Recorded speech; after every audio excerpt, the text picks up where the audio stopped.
മാന്യ പ്രേക്ഷകർക്ക് ശിവോഹൻ ചിന്നൂസ് ചാനലിലേക്ക് സ്വാഗതം. പ്രിയപ്പെട്ട പ്രേക്ഷകരോട് ഇന്ന് പറയുന്നത് നാമജപമോ മന്ത്രമോ ഒന്നുമല്ല കേട്ടോ. അപ്പോൾ ഞങ്ങൾ വിചാരിക്കണ്ടാവും പിന്നെ എന്താ പറയണതെന്ന്.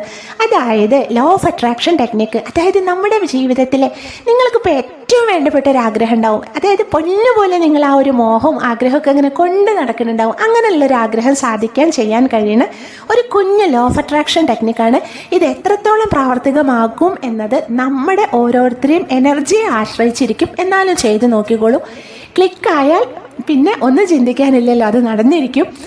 അതായത് ലോ ഓഫ് അട്രാക്ഷൻ എന്താണെന്നുള്ളത് പ്രേക്ഷകർക്ക് എല്ലാവർക്കും അറിയുണ്ടാവും. നിരവധി ചാനലുകളുണ്ട് നമ്മുടെ യൂട്യൂബിൽ. എനിക്കിഷ്ടപ്പെട്ട 4 ചാനലുകൾ ഏതൊക്കെയാണെന്ന് അറിയോ? ഒന്ന് ഗ്രീൻ ട്രൂത്ത് എന്ന് പറയുന്ന ചാനൽ, ഒന്ന് മാനിഫെസ്റ്റേഷൻ ക്ലബ്ബ്, ഒന്ന് മാസ്റ്റർ ശ്രീ ആദിഷ് സാറിൻ്റെ, പിന്നെ സത്സംഗ് വിത്ത് ഋഷി എന്ന് പറയുന്ന ഋഷി സാറിൻ്റെ ചാനലുമാണ്. ഈ 4 ചാനലുകളും ഞാൻ കാണുന്ന ചാനലുകളാണ് കേട്ടോ. അതായത് ഇതിലൊക്കെ ലോ ഓഫ് അട്രാക്ഷനെ പറ്റി വളരെ ഭംഗിയായിട്ട് അവതരിപ്പിക്കുന്ന ചാനലുകളാണ്. മറ്റുള്ള ചാനലുകൾ മോശമാണെന്നല്ല ഞാൻ പറയുന്നത്. എനിക്കിഷ്ടപ്പെട്ട ചാനലുകൾ ഈ 4 ചാനലുകളാണ്. അതുകൊണ്ട് ഞാനിത് മുടങ്ങാതെ കാണാറുണ്ട്. സമയം കിട്ടുമ്പോഴൊക്കെ കാണാറുണ്ട്. ഇപ്പോൾ പിന്നെ ഈ റെക്കോർഡിങ്ങും കാര്യങ്ങളും ആയതുകൊണ്ട് സമയം കുറവാണ്, പക്ഷെ എന്നാലും കാണാൻ ശ്രമിക്കാറുണ്ട്. അപ്പോൾ ഇതിലൊക്കെ അവർ പറയുന്ന കാര്യം മാനിഫെസ്റ്റേഷന് വേണ്ടിയിട്ട് നമ്മൾ എത്രത്തോളം ഫീല് ചെയ്യണോ അത്രയും നമ്മൾ ആഗ്രഹം നടക്കുന്നതാണ്.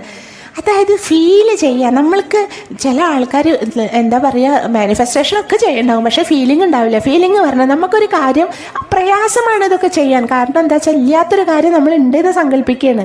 അത് കുറച്ച് പ്രയാസം തന്നെയാണ്. പക്ഷേ ചെയ്ത് നോക്കൂ. അപ്പോൾ എന്താ ചെയ്യേണ്ടതെന്ന് വെച്ചാൽ രാത്രി കിടക്കുന്നതിന് മുൻപ് നമ്മൾ ആ ഉറക്കത്തേക്ക് വഴുതി വീഴുന്നൊരു സമയം ഉണ്ടല്ലോ, അടുത്ത സ്പോട്ട് ഉറക്കമാണെന്ന് തോന്നുന്ന ആ ഒരു സമയം, ആ സമയത്ത് നിങ്ങളുടെ ഏറ്റവും വേണ്ടപ്പെട്ട ആഗ്രഹമില്ലേ, അതെന്തോ ആയിക്കോട്ടെ, നിങ്ങൾക്ക് വണ്ടിക്കാണോ കാറിനാണോ ലോട്ടറി അടിക്കാനാണോ നിങ്ങൾക്ക് ഇഷ്ടപ്പെട്ട ആളെ സ്വന്തമാക്കാനാണോ വീടാണോ എന്തോ ആയിക്കോട്ടെ, അതോ രോഗങ്ങൾ മാറാനാണോ ഏതോ ആയിക്കോട്ടെ, അത് നിങ്ങൾ കാണുക. മനസ്സിൽ കണ്ടിട്ട് അത് വിഷ്വലൈസ് ചെയ്യുക. എത്രത്തോളം നിങ്ങൾ അതിന് ഫീല് കൊടുക്കാൻ പറ്റണോ അതിങ്ങനെ നടന്നിട്ട് എന്തൊക്കെയാ, അയ്യോ അത് നടന്നല്ലോ എന്ന് വിചാരിച്ചിട്ട് നമ്മളിങ്ങനെ കാണൂലേ, അത് കാണുക. കഴിഞ്ഞിട്ടില്ല, വീണ്ടും രാവിലെ ഉറക്കം ഉണർന്നിട്ട് ഇതേ സ്വപ്നം കാണുക. ഇവിടെയാണ് കുറച്ച് പ്രയാസം. ഇത് നമുക്ക് കുറച്ച് പ്രയാസമുള്ള കാര്യമാണ്. കാരണം നമ്മളത് വിട്ടുപോകും. രാവിലെ എണീക്കുമ്പോൾ നമ്മൾ തിരക്ക് കൊണ്ട് നമ്മൾ ഓടിപ്പാഞ്ഞ് വേഗം വിട്ടുപോകും ഈ കാര്യങ്ങളൊക്കെ ചെയ്യുക. അയ്യോ ഇത് ഞാൻ മറന്നല്ലോ, അപ്പോഴാവും ചിന്തിക്കുക. അങ്ങനെ ചെയ്തിട്ടും കാര്യമില്ല, തുടർച്ചയായിട്ട് ചെയ്യണം. ഒരു ദിവസം മുടങ്ങിയാൽ വീണ്ടും ചെയ്യേണ്ടി വരും കേട്ടോ. എൻ്റെ ഒരുപാട് പ്രാവശ്യം മുടങ്ങി പോയിട്ടുണ്ട്. കാരണം നമ്മൾ രാവിലത്തെ കാര്യം മുടങ്ങും, രാത്രിത്തെ കറക്റ്റ് ചെയ്യാറുണ്ട്, രാവിലത്തെ മുടങ്ങാറുണ്ട്.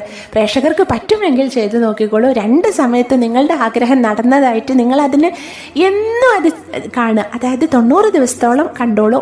വളരെ നല്ലതാണ്, നടന്നു കിട്ടുന്നതാണ് പ്രമുഖരൊക്കെ പറയുന്നത്. ശ്രമിച്ചു നോക്കിക്കോളൂ. അപ്പോൾ ഇന്നത്തെ വീഡിയോ ഇഷ്ടമായാൽ ഒന്ന് സബ്സ്ക്രൈബ് ചെയ്യുക, ലൈക്ക് ചെയ്യുക, ഷെയർ ചെയ്യുക.